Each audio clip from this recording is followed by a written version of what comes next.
Bulchiinsa magaalaa Cirootti guyyaan kabaja torbee hariiroo jaalala poolisii fi barattootaa kabajameem.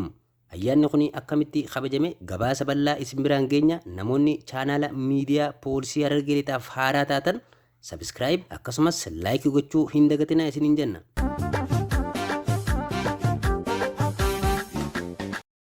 Godina Harargee Lixaa bulchiinsa magaalaa Ciroo mana barumsaa oolmaa daa'immanii Naafiyaat keessatti guyyaan kabaja ayyaana torbee hariiroo jaalala poolisii fi barattootaa bakka itti gaafatamaan kutaa tajaajila poolisii hawaasaa itti aanaa Inspektaraa Asladdiin Ahmad, itti gaafatamaa kutaa ittisa yakkaa bulchiinsa magaalaa Ciroo gargaaraa Inspektaraa Gaarii Geetaachoo, itti gaafatamaa waajjira bulchiinsaa fi nageenyaa obbo Ziyaad Amaan akkasumas manguddoonni argamanitti bifa miidhagaa ta'een kabajaniiru.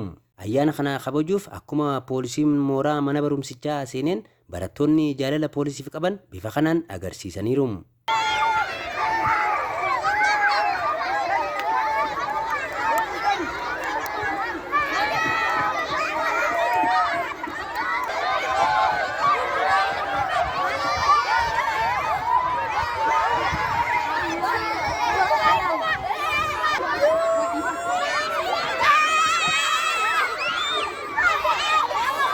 Itti gaafatamaa kutaa tajaajila poolisii hawaasaa qajeelcha poolisii godina Harargee Lixaa kan ta'an itti aanaa Inspektaraa Asladdiin Ahmad barattoonni abdii boruu ta'an kun biyyi kan isaanii ta'uu hubatanii poolisii waliin ta'uun nageenya eeguu akka qaban erga hubachiisaniin booda waliin taanee biyya keenya ni eegganna jedhaniiru.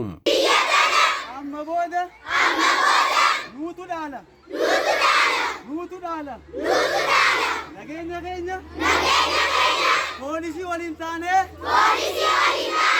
ni eegganna ni tikfanna biyya boru dhaallu arrarraa kaane ni eegganna waliin taane Oromiyaa ni tikfanna.